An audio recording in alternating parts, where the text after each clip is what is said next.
Bonjour, mon nom est Martin Ouellette. Bienvenue à cette nouvelle édition du Bulletin des régions. Cette semaine, on va faire le tour des actualités dans les régions de Lanaudière et de Portneuf et on va vous présenter des reportages qui proviennent de partout au Québec grâce à la collaboration des télévisions communautaires autonomes associées à Cogeco. Bonne émission!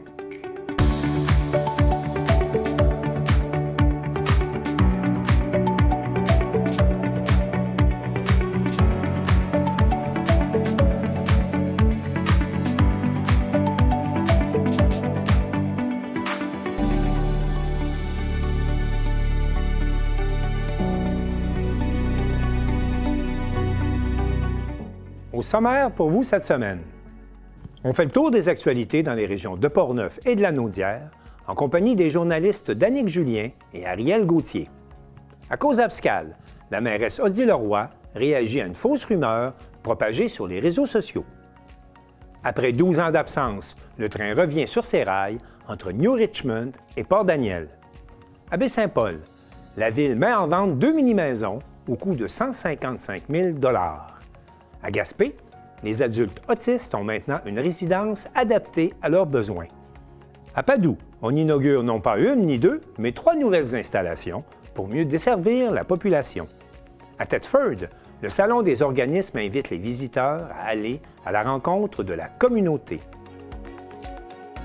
Et pour commencer cette émission, on va se rendre à Montmagny, où Gabrielle Brisebois a écrit l'histoire en devenant la première femme à être élue à la mairie. Michel Montminy de CEMA TV l'a rencontré pour discuter des défis qui l'attendent. Vous la reconnaissez? Bien là, il va falloir vous habituer à la voir régulièrement. J'espère chez nous, mais c'est la nouvelle mairesse, on dit désignée, parce que tant que vous n'êtes pas assermentée, ce qui va se faire vendredi, on doit vous appeler mairesse désignée. Gabrielle Brisebois, bonjour. Bonjour, Michel. Comment ça va? Ça va bien. Fatigué? Oui, un peu fatigué. Ça a fini tard. Les résultats ont été dépouillés jusqu'à assez tard hier soir, mais on ne pouvait pas se coucher sans savoir. Hein? Ben non. Donc, on est resté jusqu'à la toute fin avec mon équipe, puis ça a été à notre satisfaction. Mais on a été très raisonnable dans le festoiement parce que tout le monde travaillait le lendemain matin, mais très satisfaite des résultats. C'est 2153 voix. 45,3 et vous avez remporté la victoire avec 350 voix de majorité sur votre plus proche adversaire, Pierre Bouffard. Oui. Depuis le mois de décembre, que vous avez annoncé vos intentions de vous lancer en politique municipale à la mairie, c'est quoi votre expérience? Qu'est-ce que vous retenez principalement? Là, parce que ça fait quand même près de 9 mois là, que vous êtes, on peut le dire, vous êtes en campagne. Qu'est-ce que vous retenez principalement de cette campagne électorale? Bien, je retiens que les gens à Montmagny sont extrêmement fiers de leur ville, puis qui veulent que les gens de l'extérieur le sachent qu'on a une belle ville. Fait que je pense que ça va être un de mes mandats prioritaires dans les 4 prochaines années, de faire rayonner Montmagny à l'extérieur de Montmagny. Parce qu'entre nous, on est fiers, puis on le sait, mais on aimerait ça que les autres personnes aussi le sachent, puis c'est une des clés de l'attractivité. Mais quand je cognais aux portes puis je demandais « Est-ce que vous avez des enjeux, des préoccupations? » Les gens me disaient « Mais je suis bien. J'ai rien à dire. J'ai rien à dire. J'ai pas de problème. J'ai pas de questions. Je sais qu'est-ce qui se passe. Je sais qui travaille dans les organismes, qui travaille dans les commerces. Je suis bien chez nous. Je suis bien chez nous. Puis j'espère que notre ville elle va continuer à être belle comme ça puis qu'on va continuer à s'en occuper. Donc, ça a été un peu mon moteur tout au long de la campagne d'entendre les gens chez eux, quand j'allais cogner à leur porte, me dire à quel point ils étaient fiers de leur ville, puis ils trouvaient qu'ils avaient une belle ville, puis ils espéraient que tout le monde le sache. Puis c'est un peu, c'est le leitmotiv que je vais avoir dans les prochains 4 ans. Donc, on va partager ça à toute la population du Québec, puis du monde entier, à quel point Montmagny, c'est une belle ville, parce que c'est le message que les gens m'ont transmis quand j'ai été cognée chez eux. Justement, vous avez fait beaucoup de porte-à-porte. Qu'est-ce que vous retenez principalement? Oui, les gens disent qu'ils sont bien chez eux, mais qu'est-ce qu'on vous a rapporté le plus souvent possible?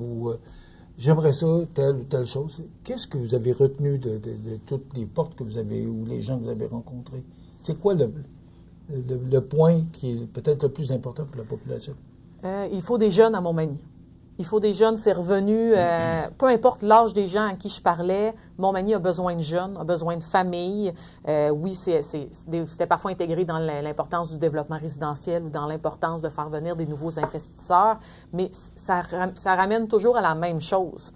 On a besoin d'attirer des familles, des jeunes, des employés qui sont encore dans le milieu du travail. Donc, on a besoin d'offrir des services, des lieux pour les loger. Puis, les investisseurs ont besoin de ces employés-là aussi pour pouvoir grandir, s'investir, venir s'établir. Donc, le point de balance de tous ces domaines-là, bien, c'est notre vitalité puis le fait qu'on a besoin d'attirer des jeunes à Montmagny. Puis, quand j'ai su que Colin Lavergne était élu, je me suis dit, c'est une belle tape dans le dos qu'on donne à notre jeunesse à Montmagny. 21 ans. À 21 ans, de dire à nos jeunes à Montmagny, regardez, nous, on vous fait confiance, puis on pense que vous devez avoir une voix au chapitre dans les décisions qui vont être prises parce que vous faites partie de ce qu'on est. Puis c'est un très beau message qu'on envoie à l'extérieur de Montmagny aussi, qu'on ait un représentant municipal comme ça qui va aller sur les différentes instances, qui a 21 ans, qui va savoir, j'en suis convaincue, tirer son épingle du jeu.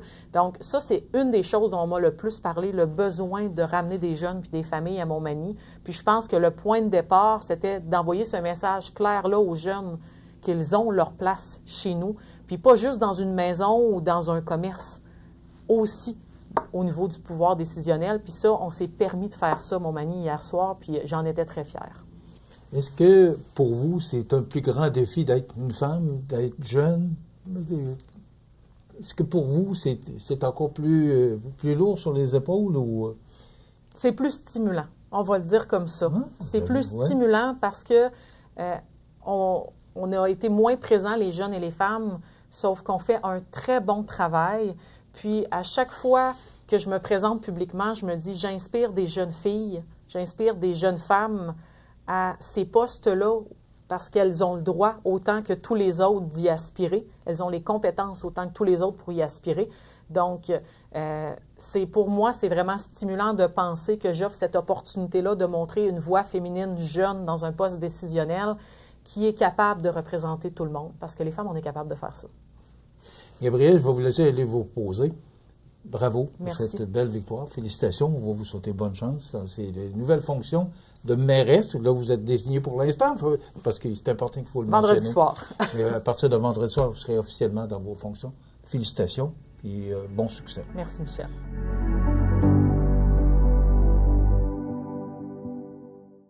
Je m'entretiens maintenant avec Ariel Gauthier de CTB-TV et Danick Julien de CJSR. Monsieur, madame, bonjour. Bonjour. Bonjour. Bonjour. On va tout d'abord parler d'élections, bien sûr, élections municipales. Ça a brassé dans chacune de vos deux régions. Ariel Gauthier, votre station CTB-TV, là, on parle de la MRC d'Autrey. Pouvez-vous nous présenter un peu de quelle ville on parle quand on parle de la MRC d'Autrey? Puis aussi nous dire où il y a eu des luttes municipales là, aux élections, où il y a eu des luttes aux élections. Oui, bien, je vous dirais qu'on est plus sur des petites municipalités que des villes. Là. On est dans l'est de la Naudière, un peu au nord. Fait que nous, on a quand même eu beaucoup de quelques petits villages là, qui sont un peu plus brassés. On parle de Saint-Mélanie, Sainte-Élisabeth, qu'on a eu des tutelles là, qui s'est retrouvées à cet endroit-là, des maires là, qui ont fait des conflits d'intérêts avec leurs entreprises personnelles. Fait que on le sait bien, là, c'est pas des maires qui sont revenus sur le terrain. Évidemment, ça va changer de ce côté-là. C'est une des 4 là, municipalités qu'on a eu un changement de maire. Sinon, à Mandeville aussi, le conseil a mis dehors, là, mis à la porte leur maire précédent.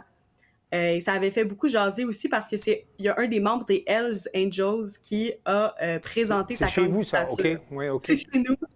C'est chez nous. On a fait parler de nous un petit peu. Tant mieux. Mais, donc, c'est pas le maire qui a été élu, là, malheureusement pour lui, là, peut-être heureusement un peu pour nous. Puis, on a eu... oui. On a l'impression que vous avez fait le ménage, là, chez vous, d'après ce que j'entends. Oui, un petit peu quand même. Puis aussi, vous me dites, il y a des nouvelles mairesses là, qui sont arrivées. Présentez-nous un peu là, le portrait là, de ceux qui ont été élus. On a 3 mairesses en tout là, qui sont élues sur les 15 municipalités. 2 d'entre elles là, qui sont revenues comme mairesses. Là, ils ont repris leur poste à Saint-Norbert et à Saint-Cléophas de Brandon. Et une des 4 nouvelles mairesses de notre MRC qui est arrivée à Saint-Ignace de Loyola. C'est là où peut-être il y en a certains qui vont connaître le traversier, ça va peut-être vous situer. Oui. Mais c'est son premier mandat là, dans ce poste-là. Là. Fait que ça va être intéressant de voir aller cette femme-là. Ça fait donc une des 3, puis c'est celle qui vient d'arriver, c'est une des 4 qui est réélue, une des 4 qui est pas réélue, mais qui est nouvelle maire. Là, on a 11 Oui. municipalités qui a aucun changement, là, donc on reste un petit peu dans notre vie de village. Là. Oui, sauf les endroits là, où il y a eu des difficultés. On voit que les Ouais. équipes ont été renouvelées. Ariel, est-ce que le taux de participation était assez élevé dans votre région? C'est un 50-50, là. On est plus sur un 35-40 certaines municipalités, OK. comme par exemple, là, comme je vous l'ai dit, nommé Mandeville, Sainte-Élisabeth, Sainte-Mélanie, où ça a été un peu plus, là, parce que là, on avait Ouais. des enjeux de changement. Fait qu'on est plus dans les 50 à 55 mais en règle générale, c'est un 35-40 là, dans la région. Allons voir maintenant du côté de la grande région de Portneuf avec Danick Julien. Danick, rebonjour Danick. Qu'est-ce qui était à surveiller comme municipalité dans votre région pour ces dernières élections municipales?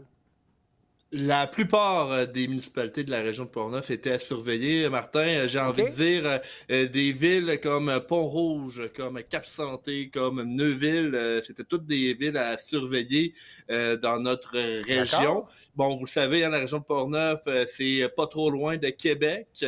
Avec la municipalité la plus proche là, qui serait Lac-Sergent ou encore Neuville. OK. Bon, pour les élections, on a eu un très grand changement et j'ai une statistique qui pourrait t'intéresser.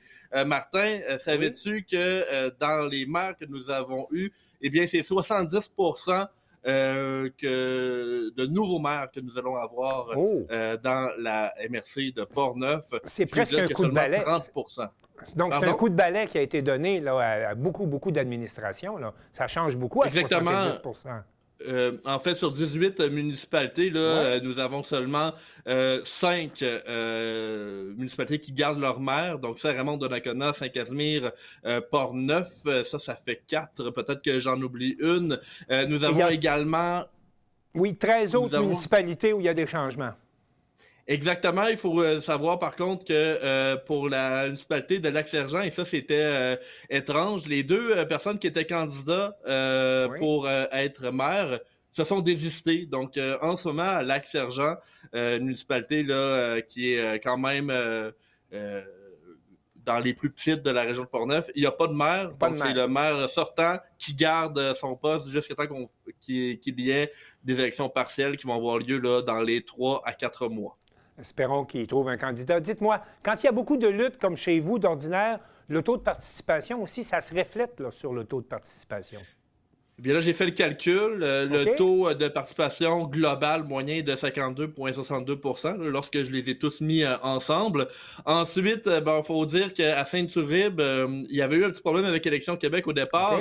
Ils avaient annoncé 100% de participation. Évidemment, ça a laissé...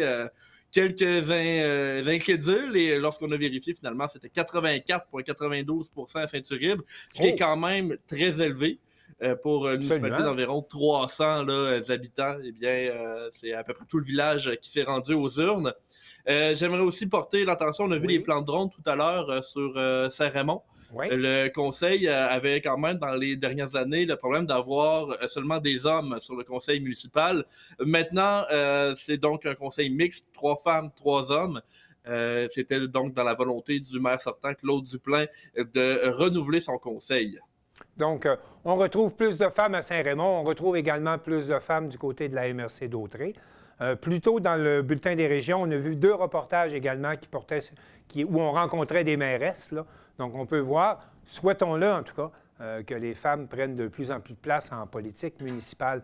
Merci pour ce tour d'horizon. Je voudrais tout de suite changer de thème puis parler un peu d'information locale parce que, Ariel Gauthier, vous nous présentez un bal masqué plutôt qu'un bal masqué. De quoi il s'agit?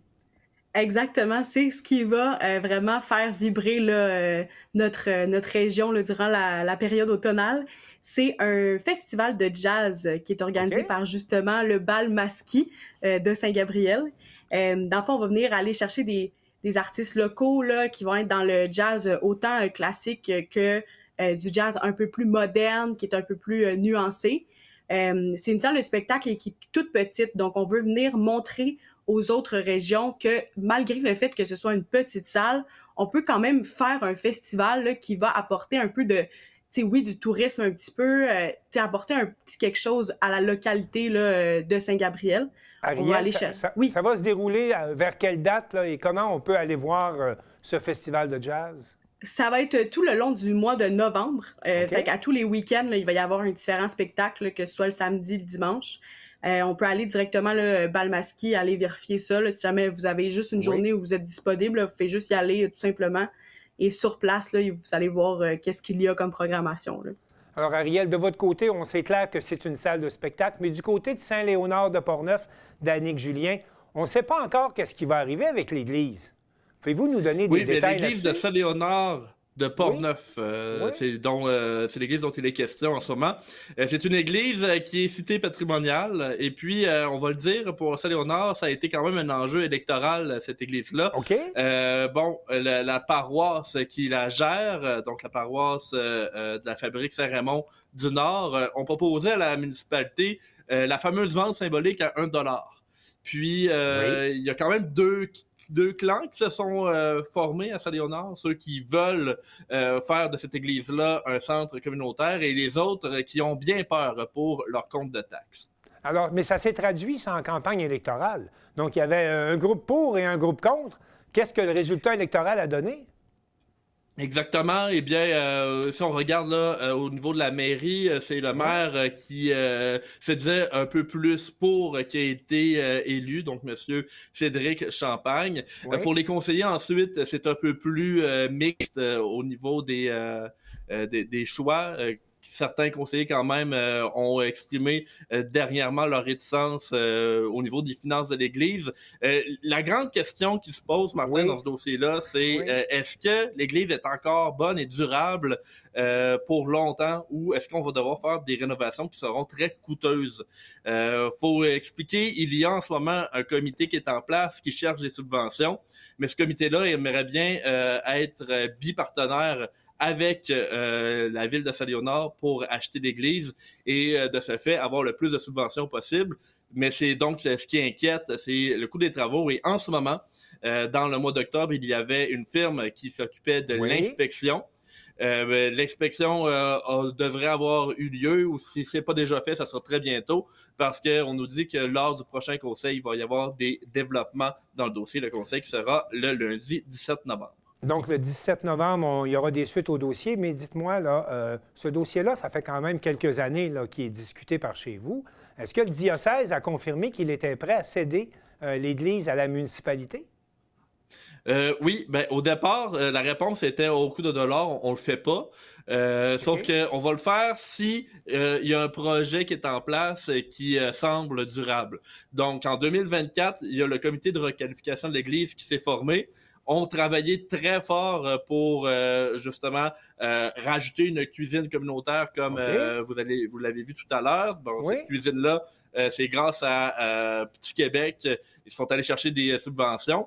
Mais avec tous ces efforts-là qui ont été faits, maintenant le diocèse est d'accord pour la vente à 1 $ de l'Église, mais il faut bien que la municipalité embarque dans le projet et ça, c'est pas donné. Et c'est à suivre à compter de la mi-novembre prochain. Exact. Merci, Danick Julien. En terminant, je vais me tourner vers Ariel Gauthier. Ariel, vous voulez nous parler des Loups de Saint-Gabriel? Oui, c'est notre équipe locale à Saint-Gabriel qui est dans la Ligue de hockey senior élite. On a un changement d'équipe complètement, là, quasiment au complet. Là. On a vraiment comme la moitié des joueurs qui changent, beaucoup de relèves, là, des nouveaux joueurs qui arrivent. C'est un début de saison peut-être un peu plus difficile pour eux parce qu'on doit s'adapter évidemment à la nouvelle équipe. On a aussi un nouveau staff derrière le banc, là, donc nouveau coach, nouveau assistant coach aussi, donc ça peut apporter peut-être un peu plus de moments difficiles. Par contre, à partir du 7 décembre, le reste de la saison est à la maison pour nous, donc ça peut nous apporter un élément un peu plus rassurant d'avoir nos partisans qui sont derrière nous, et peut-être d'apporter plus de victoires et peut-être un peu meilleur pour notre équipe. Là. On ne fera pas trop de jeux de mots parce qu'on a changé de meute, là, on comprend, chez les loups. Mais dites-moi, la tanière des loups, c'est où? L'aréna, c'est où, l'aréna des loups? L'aréna, c'est vraiment directement en rentrant dans la ville de Saint-Gabriel, d'ailleurs, qui est en rénovation. Là, donc, on va avoir une toute nouvelle aréna pour les partisans là, dès qu'on revient à la maison. Alors, Ariel Gauthier, Danick Julien, merci à vous deux d'avoir fait le tour de vos actualités et surtout d'avoir fait le point sur les élections municipales. Je vous dis à bientôt et merci. Merci. Merci.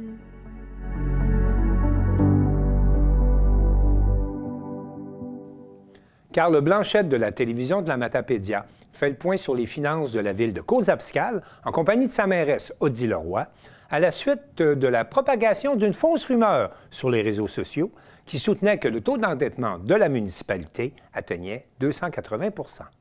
Une publication sur les réseaux sociaux indiquant que la ville de Cozaabscale aurait un taux d'endettement de 280 % a vivement fait réagir les citoyens. J'ai décidé de venir rencontrer Mme Odile Roy, mairesse de Cozaabscale, afin d'en savoir plus sur le sujet. Merci beaucoup, Mme Roy, de me recevoir pour parler de cette publication sur les réseaux sociaux qui a quand même fait beaucoup réagir, qui dit que la ville de Cozaabscale serait très endettée. Premièrement, est-ce que vous avez vu cette publication-là? Comment vous avez appris la nouvelle?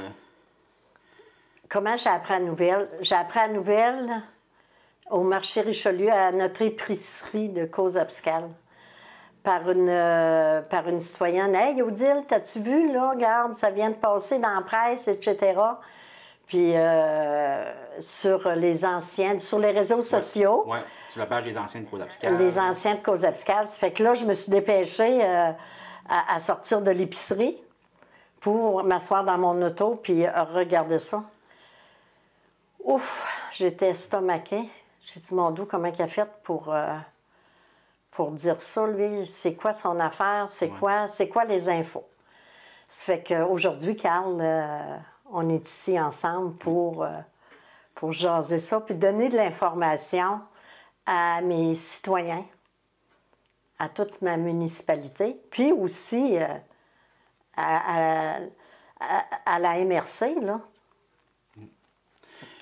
Puis là, donc, ces chiffres-là, c'est pas nécessairement, ça ne reflète pas nécessairement la réalité de ce que je peux comprendre. Vous avez fait vos recherches. En fait, la première chose que vous avez faite en revenant au bureau, après avoir vu ça, ça a été quoi?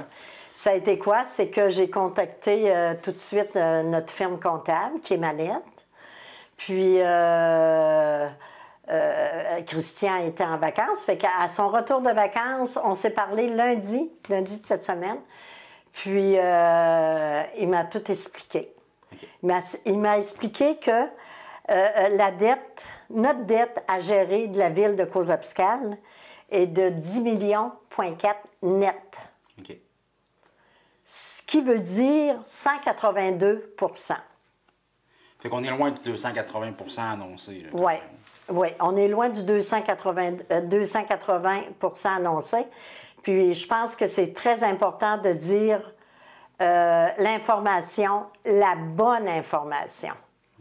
Ce que je vais faire un petit commentaire, Carl.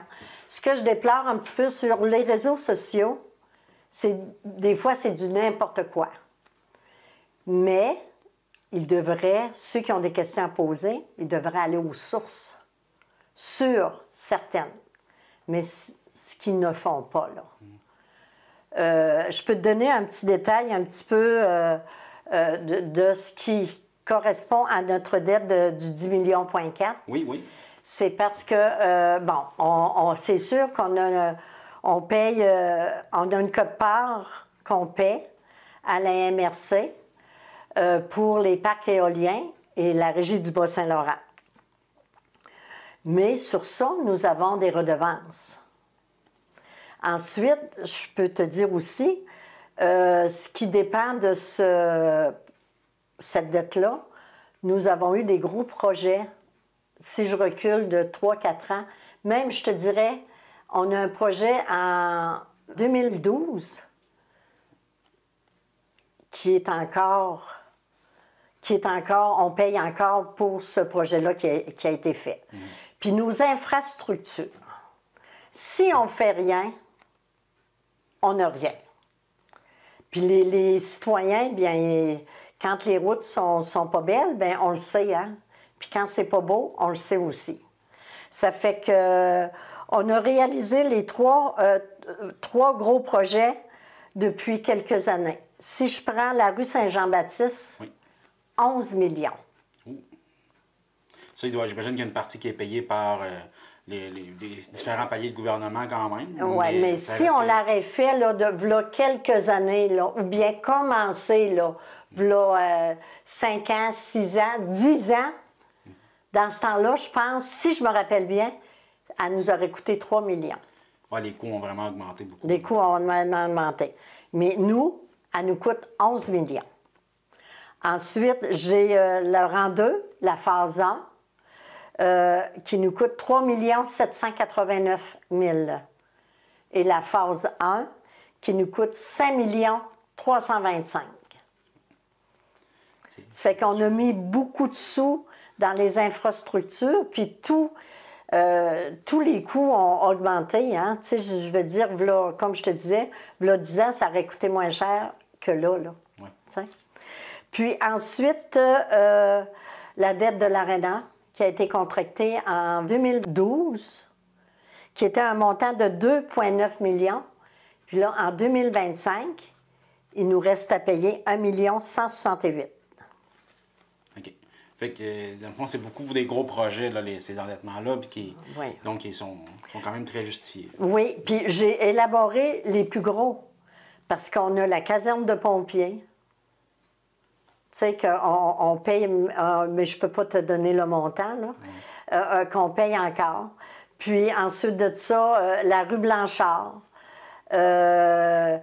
Si une ville veut avancer, c'est certain qu'il faut qu'elle place ses priorités. Mais pour les routes, on n'avait pas le choix, là. Vraiment pas le choix.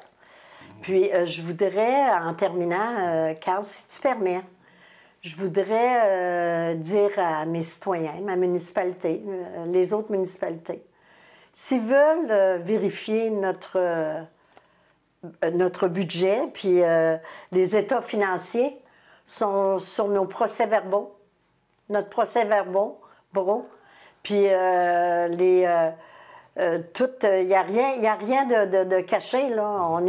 Moi, je suis une personne transparente. Suite à l'audit de la Commission municipale du Québec, nous avons mis en place un plan d'action sur 3 ans qui a été approuvé par ceux-ci. OK. Ça fait que vous voyez que la transparence est là. Ouais. Fait que, on a fait un plan d'action. Puis, regarde, qui a le voir sur nos procès-verbaux, puis ils vont tout voir, là, lors des séances. Puis les séances sont publiques, puis ils sont enregistrés à la ville de Cours-Abscal. Ça fait qu'ils ont juste à aller voir avant de se poser des questions, puis d'aller sur les réseaux sociaux, puis pas parler à la bonne personne. Puis moi, je suis là. Je suis là pour mes citoyens de ma municipalité. S'ils ont des questions à poser, là, qui concernent la ville, là, c'est moi. Si je ne suis pas capable de répondre, faites-vous-en pas, je vais trouver la réponse. Je vais communiquer avec la personne ou la personne qui se doit va vous répondre. Merci beaucoup, Mme Roy. Ça m'a fait plaisir de te rencontrer, Carl. Je te souhaite une belle journée. Merci.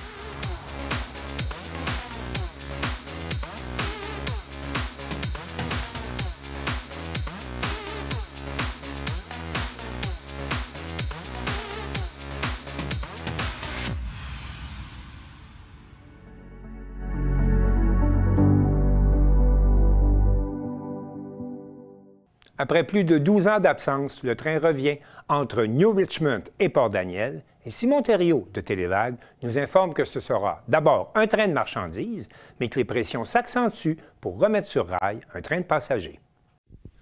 En compagnie d'Éric Dubé, président de la Société de chemin de fer de la Gaspésie. La Société de chemin de fer de la Gaspésie a annoncé récemment la remise en service de la voie ferrée entre New Richmond et Port-Daniel d'ici la fin 2025. Est-ce que tu peux me clarifier un peu cette annonce, s'il vous plaît? Bien, dans le fond, les gens, là, le tronçon, le rail en Gaspésie est séparé en trois tronçons. Le deuxième tronçon de Caplan à Port-Daniel pour se rendre à la cimenterie va rentrer en opération là, dans les prochaines semaines. L'objectif, là, c'est avant le 1er décembre, ce qu'on souhaite. Fait que ce qu'on voulait rappeler par ce fait-là, parce que ça fait quand même depuis plus de 12 ans qu'il n'y a pas de train qui a circulé dans ce secteur-là. Fait que là, ben, on veut rappeler aux gens, justement, les consignes de sécurité. Au-delà du fait qu'on comprend que nous, quand on est sur le rail, on ne peut pas se tasser, c'est pas comme sur la route, là. Fait que on a, justement, avec le ministère des Transports, entamé une campagne de sensibilisation pour rappeler aux gens c'est quoi un train, puis des enjeux qu'il y a en lien avec la sécurité. Parce qu'on le voit, sur le tronçon qu'on a resté en opération, bien, on a quand même eu un décès dans les dernières années. Fait que les gens sont encore, je veux dire, peut-être pas encore habitués à revoir le train aussi fréquemment. Ça fait que les gens sont encore dans le beat de dire, ben OK, il n'y a pas de train, mais là, c'est ce qu'on veut rappeler aux gens, justement, l'importance de rester vigilant. C'est-tu comme, y aurait-il possibilité qu'il y ait le train de transport en premier ou? Bien, c'est sûr que nous, c'est le train de marchandises qui va être en opération là, dans les prochaines semaines. On sait qu'il y a l'enjeu du transport de passagers avec la coalition, les élus, notre député fédéral travaille ardemment là-dessus pour ramener le train de Via Rail. Mais que ce soit un train de marchandises ou un train de passagers, les enjeux de sécurité sont les mêmes. Autant pour nos opérateurs à nous, et aussi la population. Puis c'est ça, je voyais justement sur Facebook, là, il y a comme une campagne de promotion qui a été faite. Ça a été conjoint entre la Société de chemin de fer de la Gaspésie et les municipalités.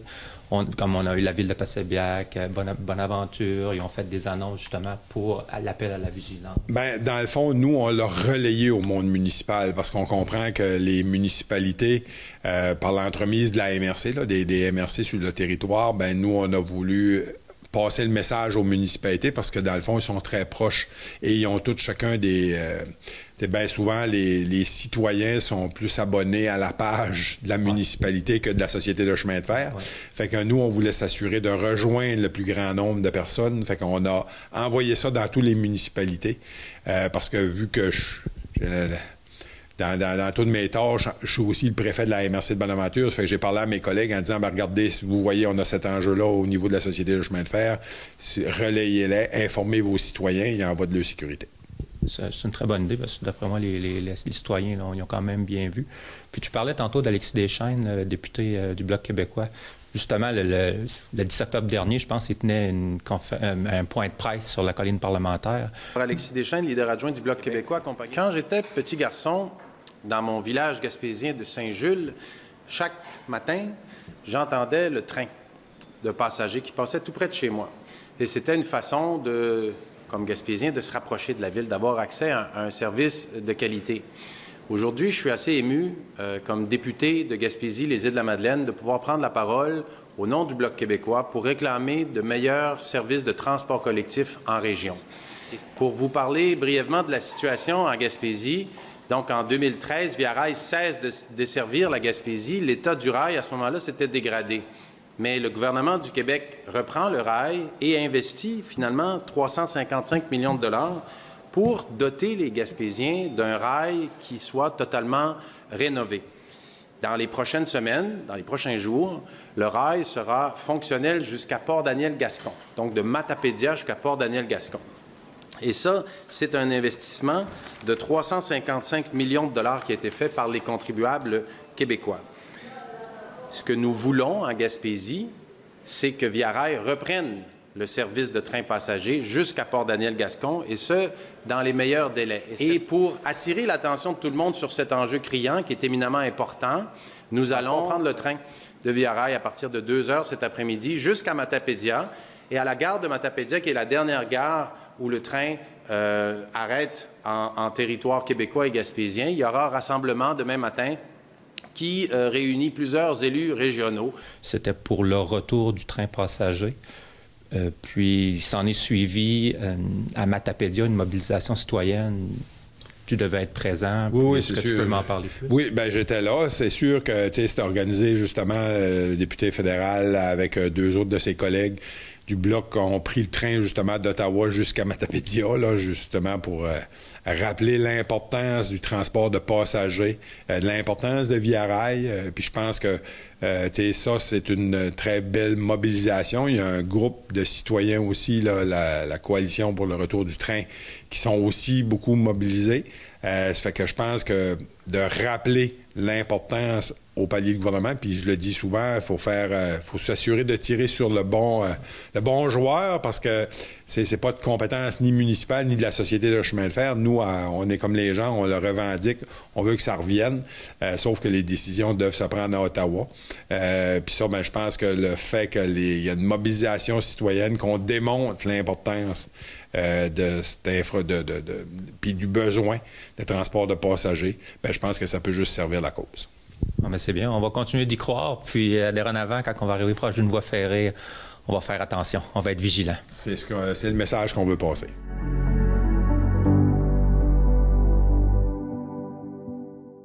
À Baie-Saint-Paul, c'est grâce à la collaboration entre la Ville et le Centre de formation professionnelle de Charlevoix que 2 mini-maisons situées au centre-ville sont mises en vente au coût de 155 000 $. Mais attention, nous indique Félix Chouinard de TVCO, l'achat de ces mini-maisons vient avec une série d'obligations. Les mini-maisons de la rue Alfred-Morin à Baie-Saint-Paul seront finalement prêtes à être mises en vente. C'est au coût de 155 000 $ que les 2 maisons seront offertes à tout citoyen résidant à Baie-Saint-Paul depuis plus de 2 ans et n'étant pas déjà propriétaire. Les mini-maisons devront également agir obligatoirement à titre de résidence principale des occupants. 3 autres mini-maisons devraient d'ailleurs être livrées prochainement pour une mise en vente ultérieure. La Ville de Baie-Saint-Paul prendra les candidatures à compter du 2 novembre et pour le mois à venir. Elle devrait ensuite procéder par tirage au sort pour attribuer les maisons ainsi que les terrains à 2 candidatures d'achat admissibles et préapprouvées. Des visites seront également organisées le jeudi 6 novembre de 15h à 20h et le samedi 8 novembre de 9h à 15h pour permettre aux éventuels intéressés de prendre connaissance des lieux. On espère avoir quand même plusieurs personnes qui vont venir visiter les 2 mini-maisons qui sont lancées au coût de 155 000 $. La Ville ne fait pas de profit avec ces 2 mini-maisons. On se rappellera que c'est un partenariat avec le réseau de l'éducation.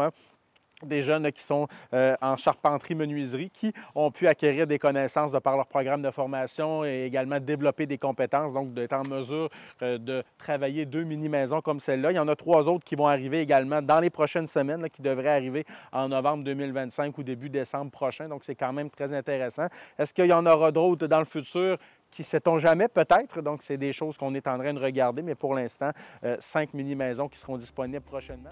Pour la Ville de Baie-Saint-Paul, cette mesure favorise l'accès à la propriété sur son territoire, notamment pour ces jeunes résidents à la recherche d'un premier achat. Il y a plusieurs jeunes qui sont chez leurs parents, qui amassent des sous, qui se disent « Ah, bien, c'est difficile d'acquérir une propriété. » Donc là, je crois que c'est quand même pas quelque chose qui se vend 400 000 $. Des gens qui sont en logement depuis plusieurs années, qui veulent être officiellement propriétaires de leur résidence. Bien, c'est des opportunités. C'est en plein cœur de Baie-Saint-Paul. On est tout près du centre hospitalier, près de l'aréna, près des établissements scolaires. Donc, je crois que c'est quand même des terrains là, qui ont quand même une belle valeur et d'être au cœur de Baie-Saint-Paul, je crois que ça n'a tout simplement pas de prix. Les mini-maisons seront également soumises à un droit de rachat de la Ville pour une période de 10 ans suivant la vente. Il s'agit pour le maire pilote d'une manière de prévenir la spéculation autour de ces initiatives. Je vous dirais que c'est quand même tout un enjeu légal. Il y a eu des avis juridiques à ce niveau-là et on trace présentement, on sort des sentiers battus. Ça, je crois que c'est intéressant de le mentionner.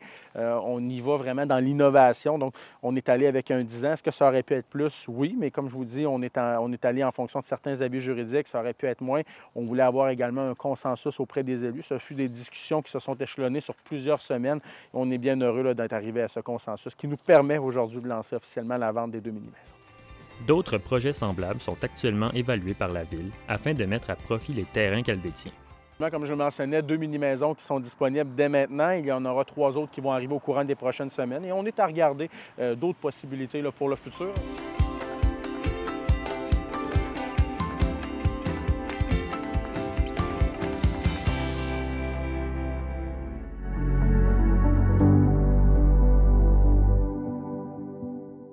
À Gaspé, c'est grâce à la mobilisation de parents qui voyaient grandir leur enfant atteint de troubles de l'autisme que la résidence Demeure-toi, un milieu de vie unique au Québec pour adultes autistes, a été créé.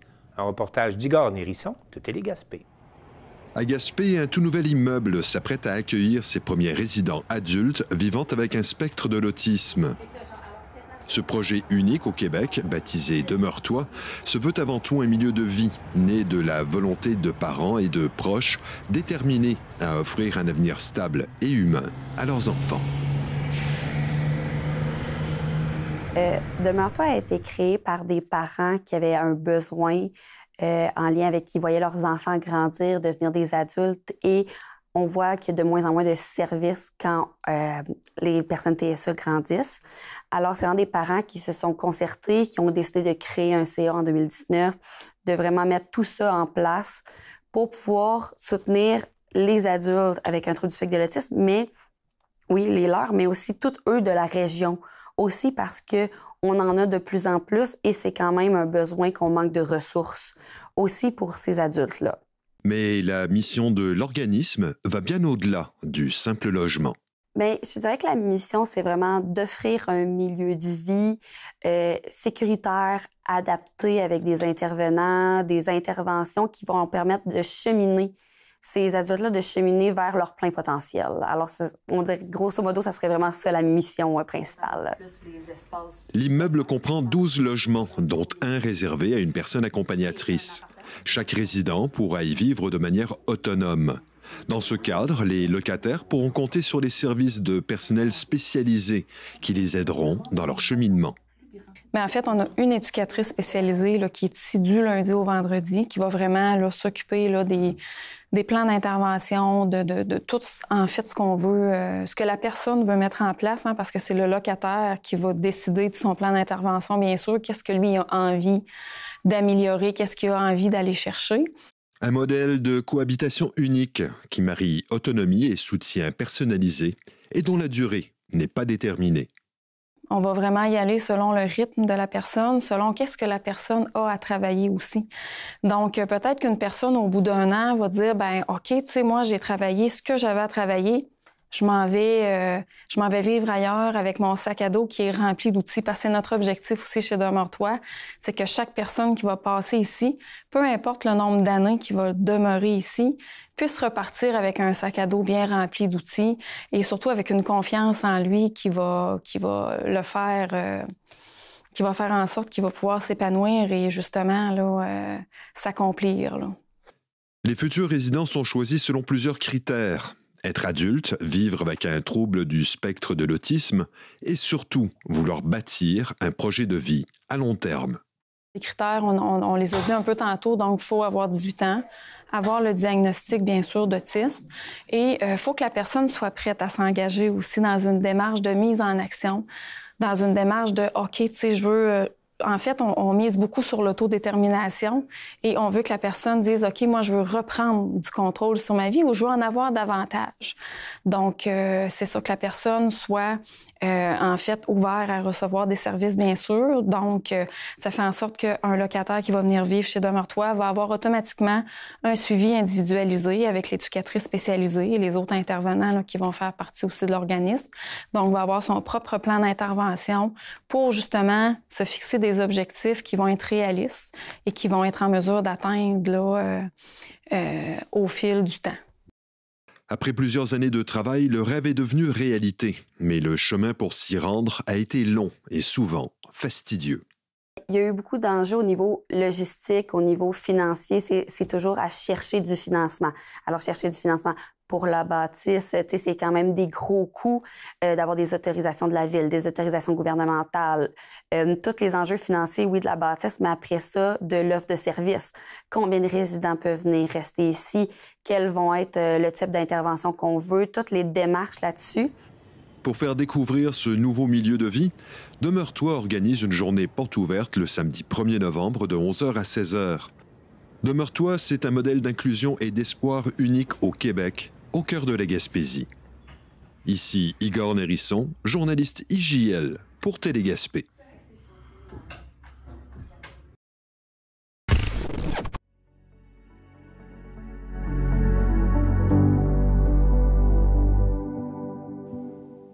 C'est suite aux consultations menées auprès de ces citoyens que la municipalité de Padoue a procédé à l'ouverture d'un centre d'entraînement, à la remise à neuf des jeux à proximité de son école et à l'aménagement d'un parc nourricier peuplé d'arbres à fruits.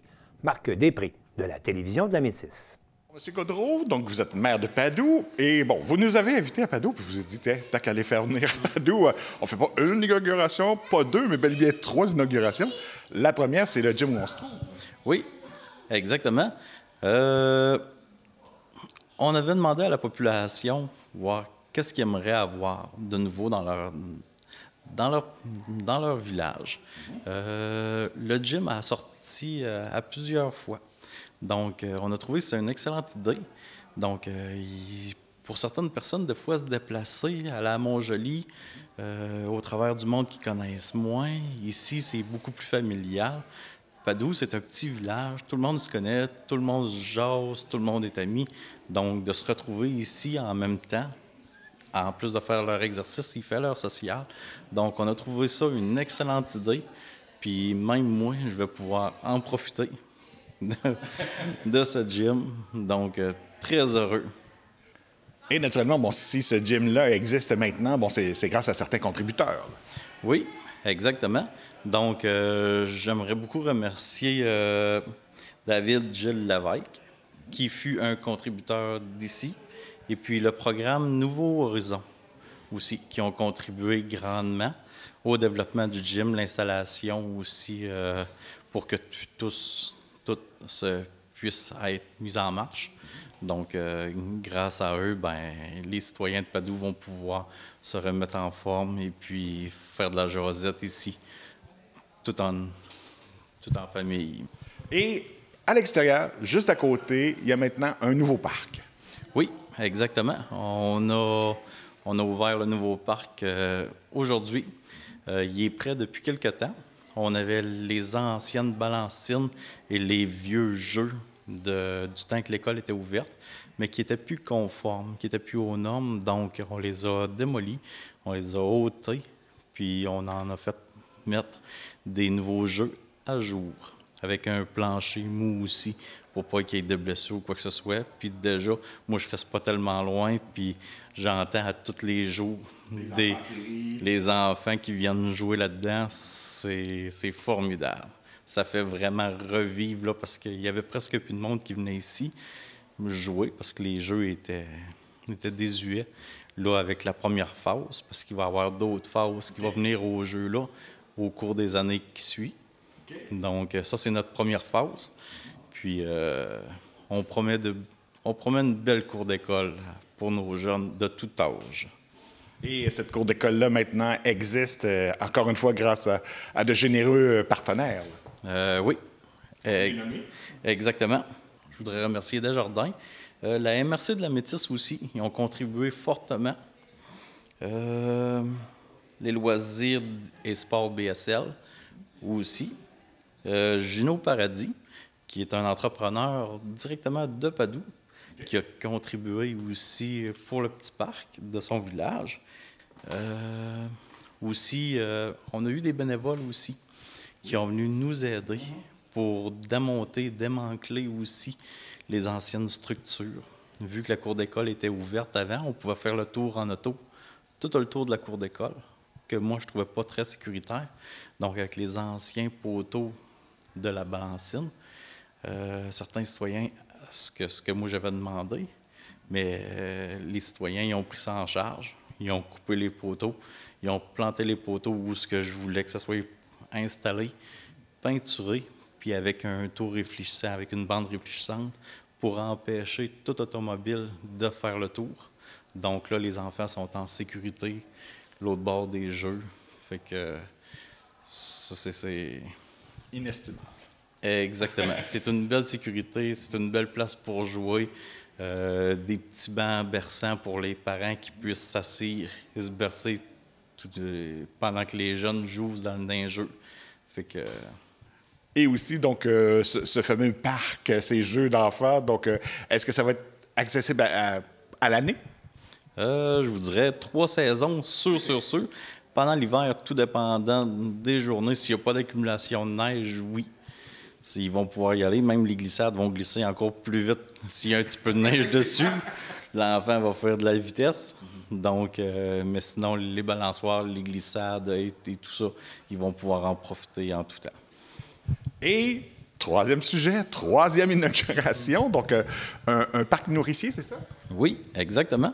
On avait un beau terrain qui était libre, donc qui était grand, en plein centre du village, qui passe juste aux côtés d'un chemin, justement, qui part du haut du village puis qui descend jusqu'au parc Cathy en bas du village. Donc, qui traverse le village au complet. Puis, on s'est dit, pourquoi pas mettre une belle forêt nourricière là? Donc, la forêt nourricière, elle a comme sur un 30 pieds de large qui descend plus de 100 pieds de long. Il y a toutes sortes d'arbres, mais c'est tous des arbres fruitiers qui vont pousser au travers de ça. Là, ils sont encore tout petits, mais lors de la plantation, les arbres, ils ont tous repris vie. Donc, on n'a pas perdu un. La forêt se porte bien. Donc, là, on va l'entretenir puis les laisser grandir jusqu'à temps qu'ils soient adultes. Puis, on va pouvoir, les plus jeunes vont pouvoir cueillir des fruits, les plus vieux aussi, parce qu'il va y avoir des pommiers, il y a une multitude d'arbres à fruits. Donc, ça va être très plaisant, puis il va sortir des odeurs aussi, même quand on passe là, dans ce sentier-là, en plus de la mine de ketchup qui est juste de l'autre côté aussi. Donc... Et sur ce cas-là, on demande aussi la collaboration. Bon, on a installé une certaine délimitation, donc on demande aux gens de respecter ça. Là. Oui, exactement. On a mis une petite clôture justement pour l'Halloween à Padoue, pour pas que le monde traverse de l'autre côté, pour pas briser les petits arbres aussi, puis aussi pour délimiter aussi pour la neige aussi. Puis si on a à ouvrir le chemin, bien au moins, on va savoir où s'arrêter, puis les passants aussi. Donc, c'est une protection autant pour notre forêt que pour les citoyens aussi. Et, il faut dire encore une fois, donc des gens généreux ont contribué à ce projet-là aussi. Là. Exactement, oui. Je dois remercier aussi certaines personnes. Il y a l'Alliance de la MRC aussi qui ont fourni. J'ai aussi le Cosmos qui nous ont aidés. Marie-Claude Hamel, Simon Cadieux qui fait partie d'un aidant. Et puis André Doyer. Toutes ces personnes-là, on met du temps, on met des sous. Puis c'est grâce à eux aujourd'hui que la paroisse va pouvoir profiter de ces 3 belles inaugurations qu'on vit aujourd'hui. Donc, un gros merci à tout le monde qui nous ont aidés.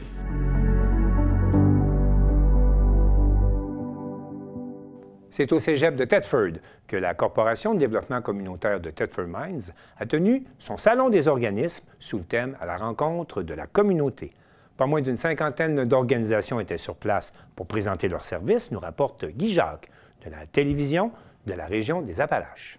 Nous sommes aujourd'hui au Salon des organismes qui se déroule à la salle Promutuelle du cégep de Thetford sous le thème « À la rencontre de notre communauté ». Je suis en compagnie de Philippe Tétrault, qui est agent de développement communautaire au sein de la Corporation de développement communautaire ici à Thetford Mines, et de Maxime Gagnon, intervenante communautaire au sein du C3S. Bonjour à vous deux. Bonjour. Ça va bien? Ça va être un beau salon qui promet, je crois bien. Oui, on a eu une belle réponse là, des kiosques, des participants, des exposants. On a fait une belle campagne de promotion, donc je pense que la population va répondre présente encore une fois cette année. Il y a un beau partenariat avec le cégep de Thetford. Là. C'est une nouveauté cette année.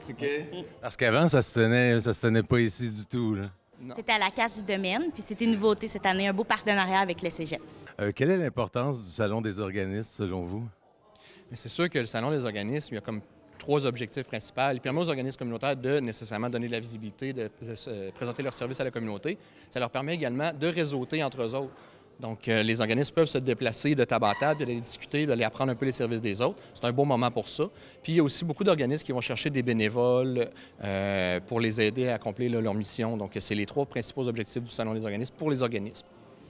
Oui, puis du côté de la population, bien, comme Philippe vient de le mentionner, c'est sûr que de connaître les organismes d'ici, bien, des fois, ça peut nous intéresser, nous impliquer, mais également d'aller chercher là, des services qu'on aurait besoin ou même qu'on ne connaît pas, qui sont disponibles dans la région. Fait que ça, c'est vraiment bien. Puis également, bien, juste de venir faire le tour, de rencontrer tout le monde, de socialiser puis de connaître ce qui se fait dans notre belle région. Je pense que c'est l'occasion idéale, en effet, pour découvrir tout ce qui se passe côté organisme ici. On parle d'une cinquantaine d'organismes qui sont présents. Est-ce que ça représente pas mal l'ensemble de tout ce qui existe dans la région? Non, on parle de 50 organisations parce qu'on a certaines organisations qui ne sont pas du communautaire nécessairement. On a fait ce choix-là, le comité organisateur, depuis plusieurs années parce que ça permet d'avoir des organisations qui donnent des services. On a entre autres le CIS, on a le réseau, la Sûreté du Québec, on a différentes organisations, on a SARCA. Qui donnent des services directs à la population. Donc, on trouvait ça logique de les inclure malgré tout. Donc, on parle de 50 organisations, mais non, on n'a clairement pas couvert l'ensemble des organismes communautaires. On n'a pas tant de ça d'organismes communautaires en sport, on n'a pas tant d'organismes communautaires en culture. C'est une sphère qu'on touche moins par le salon, mais qui serait disponible, qui serait possible aussi d'avoir. C'est juste qu'à un certain moment, là, on a une limitation physique là, par le salon. Je peux comprendre, oui. Quelle est la situation des organismes, selon vous, dans la région? Alors, c'est une vaste question. Oui. À chaque fois que tu me la poses, je te fais toujours la même blague. Je te demande toujours, c'est ça, si on a plusieurs heures. Ça n'a pas beaucoup évolué, malheureusement, dans les derniers mois, dans les dernières années. Il y a toujours des difficultés. Au niveau de la gouvernance des organismes, c'est toujours complexe. Il y a beaucoup de démobilisation des conseils d'administration. Donc, on travaille fort à ce niveau-là. Le financement est toujours, encore une fois, un problème dans les organismes communautaires. On a besoin de plus. Pour faire plus, ça prend plus de fonds. Donc, si on était capable de pallier ces deux dimensions-là, c'est sûr que le communautaire se porterait beaucoup mieux. Là. Oui, bien en fait, moi, c'est sûr qu'au niveau du CI3S, l'organisation communautaire, on vient offrir du soutien aux organismes, souvent en collaboration avec la CDC. Donc, on le voit qu'il y a des besoins, notamment au niveau de la gouvernance, au niveau du bénévolat aussi, des organismes qui sont en besoin, effectivement. C'est vrai qu'au fond, au niveau des organismes, on retrouve beaucoup de choses. Mais c'est vrai que les difficultés, ceux que je rencontre, c'est toujours un peu la même chose finalement qui se produit. Et j'imagine que c'est pas tout le monde qui peut être ici non plus, du fait qu'ils n'ont pas de représentants qui peuvent se déplacer. Sinon, ils laissent leur bureau vide d'une certaine façon aussi. Écoutez, c'est la 3e édition. Quelles retombées avez-vous pu observer dans les éditions précédentes? Bien, au niveau des organismes, comme je disais tout à l'heure, on a vu des belles collaborations de l'aide du salon. L'année dernière, il y a des organismes qui ont discuté entre eux, puis ça a mené à des projets communs. Il y a aussi d'autres organismes, comme je disais encore une fois, qui ont récolté des listes de bénévoles. Donc, ça les a permis de maintenir à flot certains services grâce à la présence bénévole. Puis, les retombées au niveau de la population, bien nécessairement, plus le communautaire est connu, plus les gens qui ont besoin de ces services-là vont être capables d'y avoir accès. Donc, on l'a vu là, dans les retombées. Oui, en fait, c'est ça, vraiment du beau réseautage, de la connexion, puis partage d'outils aussi, là, ça, on le voit là, avec les organismes communautaires. Des fois, nous, on le fait de telle manière, puis par les discussions, fait que c'est vraiment un beau moment d'échange. Puis la population, bien, des fois, on a vu beaucoup de gens qui venaient s'impliquer aussi.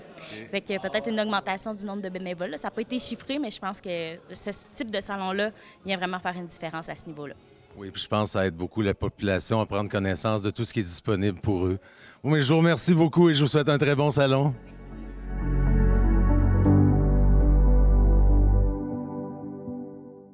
C'est tout pour le bulletin des régions cette semaine. J'espère que cela vous a plu. Je remercie toutes les stations de télévision participantes et je vous dis à bientôt.